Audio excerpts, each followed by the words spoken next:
Ah, les fesses. Je pense que c'est une partie du corps qu'on pourrait presque considérer comme sacrée, au même titre que les vaches en Inde par exemple. Il y a évidemment sur le plan esthétique, tout le monde les aime bien, mais aussi sur le plan des performances comme on va le voir, comme ça tout le monde s'y retrouve. D'ailleurs, les filles, c'est pour un pote, hein, mais est-ce que vous aimez bien les fesses chez les mecs? C'est juste pour un pote. Hein. Mais évidemment, si vous avez cliqué sur cette vidéo, c'est que vous vous demandez quels muscles il y a dans les fesses et surtout comment les développer. Bah oui, c'est vrai ça, comment avoir un gros cul? Donc voici, rien que pour vous, une petite minute de présentation sur votre derrière. Comme vous vous en doutez sûrement, les fesses sont constituées de plusieurs muscles, dont principalement 3, dont le nom est assez facile à retenir. On a le grand fessier, le moyen fessier et, vous l'avez déjà deviné, le petit fessier.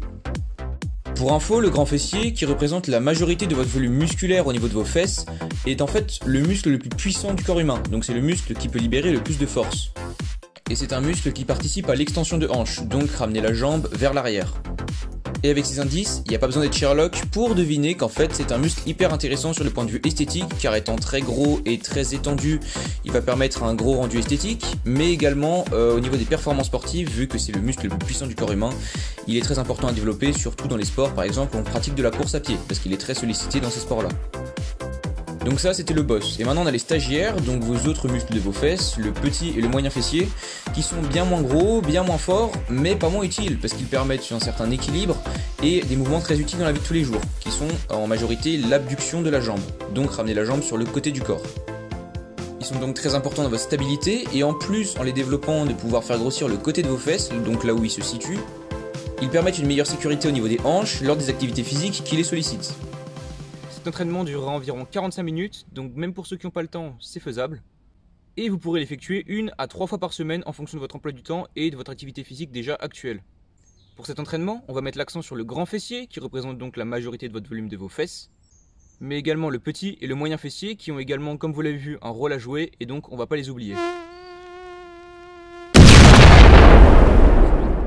Et sur ce, je pense qu'on peut commencer l'entraînement. Bon, pour commencer l'entraînement, on va commencer par du squat. Donc c'est parti, hein, vous mettez vos pieds à largeur d'épaule et hop, vous squattez comme ça, vous enchaînez au moins 30 reps. Ah putain. Ah. Bon, évidemment, on va commencer la séance avec une première partie qui s'impose, l'échauffement. Mais qu'est-ce qu'il fout par terre, lui? Ah mais putain, tu peux pas le dire plus tôt. Bon, visiblement, lui, il aura sauté cette étape. On va quand même lui montrer comment faire pour qu'il fasse mieux la prochaine fois.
On commence avec des variantes d'un des exercices rois pour le bas du corps, j'ai nommé le squat. Enfin, je devrais plutôt dire des variantes de squat, parce que là on va distinguer plusieurs niveaux de variantes de squat en fonction du niveau du pratiquant, donc de votre niveau à vous. Et, qu'importe la variante, vous allez effectuer 4 séries de 6 à 20 répétitions en fonction de vos capacités. En sachant que vous devez vous donner à fond, hein, on n'est pas là pour glander. Si vous arrivez à effectuer plus de 20 répétitions sur une des variantes, et bien vous passez au niveau supérieur, au niveau de difficulté plus élevé. Par contre, si vous n'arrivez pas à atteindre les 6 répétitions sur une des variantes, et ben vous devez rester au niveau inférieur jusqu'à avoir le niveau pour pouvoir passer au moins 6 répétitions. Et on commence directement avec le niveau 1, c'est-à-dire le niveau plutôt pour les débutants, j'ai nommé squat sumo. Bon, ça ressemble un peu à un squat classique, sauf que là, on va avoir un plus grand écart entre les pieds, comme sur la vidéo. On essaye d'avoir les pointes de pied légèrement sur l'extérieur, et d'écarter un petit peu les jambes lors de la descente et de la remontée. Ce qui permettra, par rapport à un squat plus classique avec les jambes plus parallèles et plus serrées, d'avoir un meilleur alignement avec les fibres musculaires du grand fessier. Et en plus de limiter le travail de vos cuisses, donc des quadriceps, qui évidemment travailleront quand même. Bon les gens, j'ai honte, je vous ai menti. En fait vous avez quand même besoin de matériel pour cette séance. Je pense qu'en plus pas grand monde a un tabouret chez lui quoi, c'est chaud. Non je suis vraiment désolé, j'ai déconné.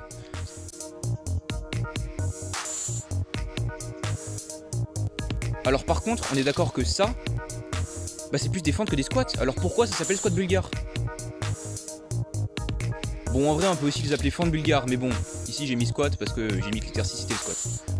Pour le deuxième niveau de difficulté, on va ici utiliser du squat bulgare, c'est-à-dire du squat avec le pied arrière surélevé et une jambe après l'autre. C'est un exercice qui est pas simple en termes de stabilité, mais vous allez assez rapidement trouver une position qui vous convient et donc pouvoir enchaîner les répétitions sans trop de difficultés et sans tomber. Et pour encore plus de simulation des fessiers sur cet exercice par rapport à celle de vos cuisses, et bah vous vous penchez un peu plus sur l'avant pour augmenter la flexion de hanche lors de la descente et donc l'extension de hanche lors de la montée, donc l'action des fessiers. En plus, j'ai même une petite astuce pour vous pour pouvoir poser vos pieds correctement et donc être stable pendant l'exercice. Je sais, je suis génial, me remerciez pas. Il suffit pour ça de vous asseoir sur le rebord sur lequel vous allez poser votre pied arrière, de tendre vos jambes devant vous, et là vous aurez trouvé la distance parfaite entre votre pied avant et le rebord sur lequel vous posez votre pied arrière.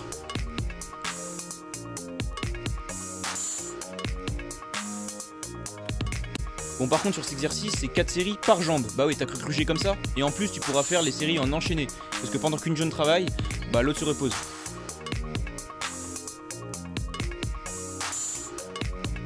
Pour le troisième niveau de difficulté, j'utilise du squat pistol sur un tabouret, mais je devrais plutôt dire du squat sur un tabouret avec un pied en arrière, sur une seule jambe en fait.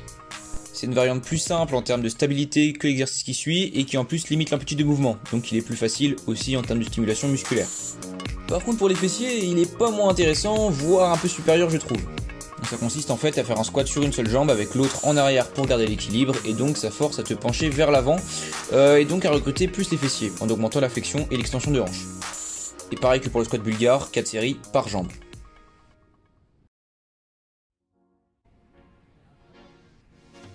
Ah mais putain, c'est gros, c'est un effort, la vache. Et enfin, le quatrième niveau de difficulté pour cet exercice, le premier de la séance, ça va être le pistol squat. Oui, le vrai cette fois-ci. Là, c'est une masterclass pour tout le bas du corps, enfin principalement vos quadriceps et vos fessiers. Puisque c'est tout simplement 2 fois plus dur, voire plus que 2 fois plus dur qu'un squat classique, on fait un squat sur une seule jambe. Et il est tout aussi galère en termes de stabilité qu'en termes de stimulation musculaire, parce que c'est pas facile de se relever avec une seule jambe. Pour vous aider au début, vous pouvez utiliser un support pour vous tenir un petit peu et pour éviter de tomber, pour pouvoir quand même enchaîner les répétitions. Et encore une fois, 4 séries par jambe. Qu'importe la variante, vous allez prendre entre chaque série entre 2 et 3 minutes de repos pour être assez frais pour pouvoir attaquer la suivante. Même si t'inquiètes, t'es déjà frais.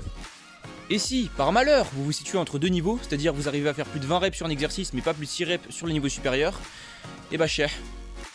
Non, je rigole. Vous pouvez vous lester sur l'exercice devenu trop facile pour pouvoir vous renforcer suffisamment pour pouvoir passer à la variante supérieure.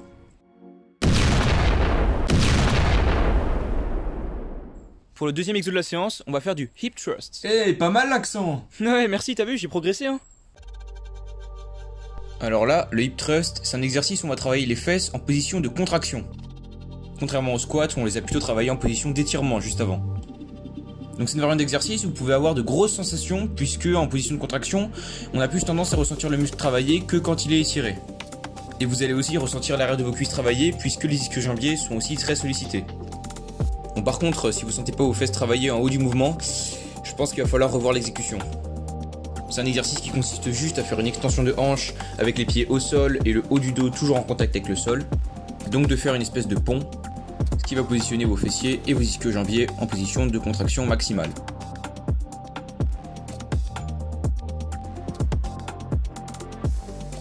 Et pour le deuxième niveau de difficulté, lorsque assez rapidement je pense vous allez pouvoir enchaîner plus de 20 répétitions sur l'exercice avec les deux jambes, et bah à ce moment-là vous passez en unilatéral, c'est-à-dire sur une seule jambe. Donc là si on fait le mouvement bien, c'est-à-dire qu'on descend sans toucher le sol avec ses fesses et qu'on remonte en contraction maximale, donc en extension de hanche maximale, et bah là tout de suite ça devient beaucoup plus dur et vous allez bien sentir votre arrière de cuisse, donc vos ischios et vos fessiers. Et là, pareil que pour les variantes de squat, vous allez faire 4 séries avec environ 2 voire 3 minutes de repos entre les séries pour bien récupérer. Et vous pouvez encore une fois vous lester, par exemple avec un pack d'eau entre deux niveaux.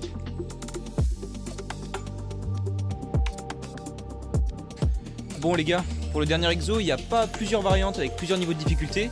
Donc là, il va falloir faire au niveau de chacun et donc se pousser au maximum, faire un maximum de répétitions sur l'exercice.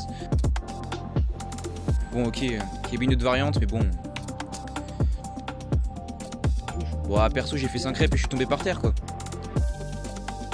Bon, c'est encore un exercice qu'on va faire en unilatéral, c'est-à-dire un côté après l'autre, et qui va consister à faire une abduction de la jambe, qui va être en bas pour travailler. Vous allez donc poser votre jambe du bas sur le sol, la plier à 90 degrés, et votre genou sera toujours en contact avec le sol, ainsi que votre tibia et votre pied. Et on monte le plus haut possible. La jambe du haut, quant à elle, vous allez plutôt la tendre et la lever pour pas qu'elle vous gêne, et surtout pour pas qu'elle vous aide, et travailler un maximum la jambe qui est en dessous. Et pour cet exercice, on va effectuer 3 séries par jambe avec un maximum de répétitions. On va jusqu'à l'échec, bas les steaks.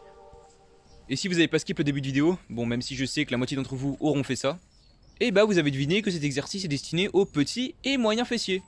Et si vous vous souvenez plus à quoi ça sert de développer son moyen et petit fessier, et bah retournez en début de vidéo, comme ça me fait des minutes de visionnage en plus. Bon là, normalement, si vous avez mis la bonne intensité et que vous vous êtes donné à fond sur la séance, et bah vous avez non seulement les jambes parce qu'elles ont travaillé également directement sur beaucoup d'exercices, mais surtout vous devez avoir le fion on fire. Vous avez donc le droit désormais d'aller vous doucher, bien manger, vous coucher et progresser pour votre prochaine séance. Et sur ce... bah non, je vais pas t'accompagner prendre ta douche, hein, t'es grand maintenant. Allez, ciao.